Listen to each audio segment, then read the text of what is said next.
Hey y'all, Sarah here with the Instagram account Cooking with the First Ladies, and today we are going to learn about Thanksgiving traditions at the White House. So we are going to make a few Thanksgiving themed recipes to go along with your turkey, including Pat Nixon's cold cannon and her corn souffle. I will also be sharing Lou Hoover's marshmallow sweet potatoes and Laura Bush's deviled eggs. Now, George Washington proclaimed back in 1789 that this would be a day of public Thanksgiving. So one of the main petitioners for Thanksgiving to become an annual national holiday was a lady by the name of Mrs. Sarah Hale, who tried to get 5 different presidents to actually agree. It wasn't until finally Abraham Lincoln who declared it to be the last Thursday in November back in 1863.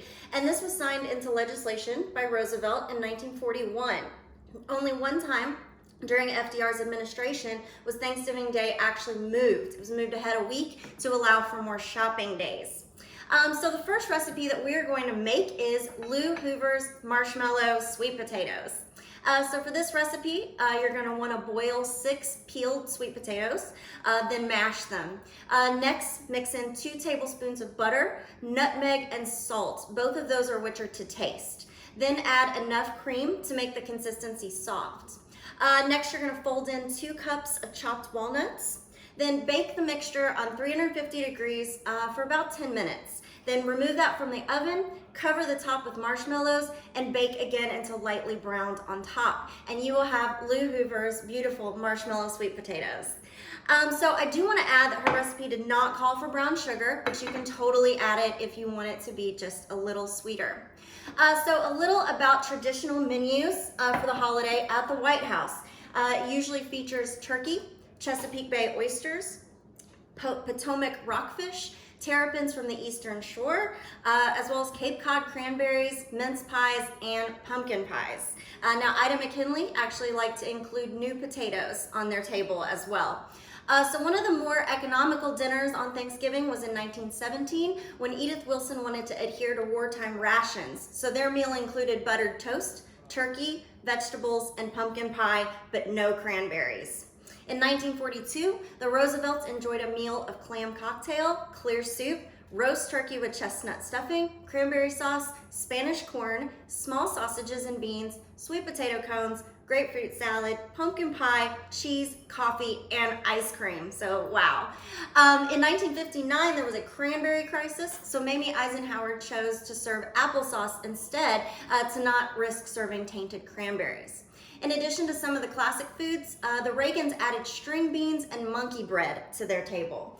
Now, speaking of green beans, Laura Bush had a very unique recipe, which is steamed green beans tossed in anchovy butter. So if you want to try it, it's really easy to make. Just heat 2 tablespoons of butter in a pan and add a few anchovies and cook until the anchovies are soft. So I decided I wanted to try it. Not my favorite, but I left the butter on the side instead of tossing the green beans in it, which is what the recipe calls for, just because, you never know if you're gonna be a fan. Next we are gonna make Laura Bush's deviled eggs. So first you're going to hard boil a dozen eggs, then peel and cut them in half. Now her recipe is a little different. Her mix, you take your egg yellows, butter, mayonnaise, and habanero hot sauce, as well as Dijon mustard. So start with just putting a tablespoon of each for your mix. Then you can put it in a little piping bag. Now they used Yucatan Sunshine habanero sauce, the Bushes did. They still actually use that hot sauce for some of the recipes at the White House today. So once you've got your mix, you just put it in your little piping bag or a baggie. You can cut the little corner off and then squeeze your mixture in. So again, start out with about a tablespoon of each of those ingredients and then kind of go from there and see how you like it to taste. Then you're gonna wanna top it with paprika and parsley. Now, it was actually Lincoln who began the tradition of pardoning the turkey.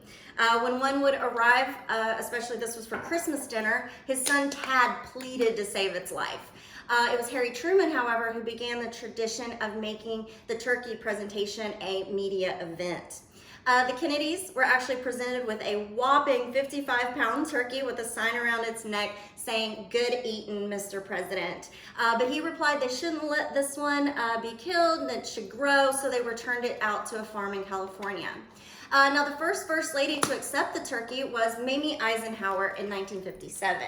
First Lady Pat Nixon also filled in for the president at the annual turkey presentation in 1971 and is the only First Lady to have accepted it twice. Pat is also the only First Lady to issue the Thanksgiving Proclamation. Obama pardoned a turkey they had named Courage, who would then retire to Disneyland after leading its Thanksgiving Day parade. Now, Pat Nixon had more public outreach around Thanksgiving than any other First Lady. She was very vocal about volunteering and helping those less fortunate, and once even hosted a group of senior citizens who had no one to spend the Thanksgiving holiday with. Also, for another Thanksgiving, nurses and disabled veterans were invited to dine with them. She also shared several family recipes as well at the White House. She saved time by not printing recipe cards, and instead they issued ingredients and instructions for many of her personal Thanksgiving recipes during the 1968 primary campaign. During that time, she also had recipes printed on flyers and hung on people's doors. Pat also had a very different idea for the meal. She wanted celery stuffing with extra celery and also mashed potatoes mixed along with mashed turnips. Now, one of her recipes was for colcannon, which is an Irish take on mashed potatoes. Now, to make this, you'll need 5 gold potatoes, which have been peeled, boiled, and mashed. Then take 4 tablespoons of butter and cook 2 leeks in your pan. And the leeks need to be chopped. Cook those until they're soft. Then add in 2 cloves of garlic and cook for a few more minutes.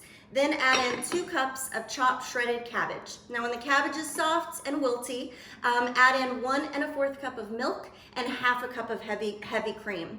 Now, once the mixture has simmered, add in your mashed potatoes and mix. Finally, season with salt and pepper, and there you have Pat Nixon's take on mashed potatoes.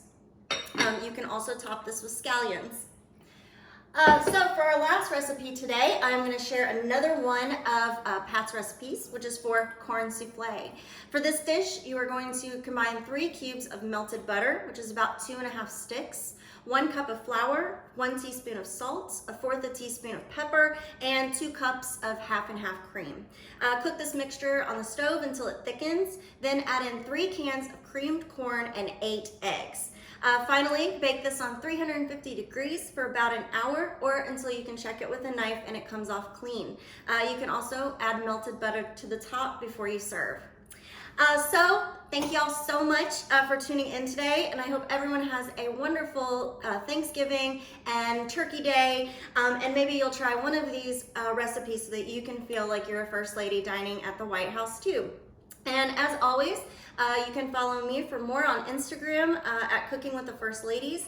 And also, as always, follow the National First Ladies Library on YouTube and socials for more. So once again, happy Turkey Day, and I will see y'all next time.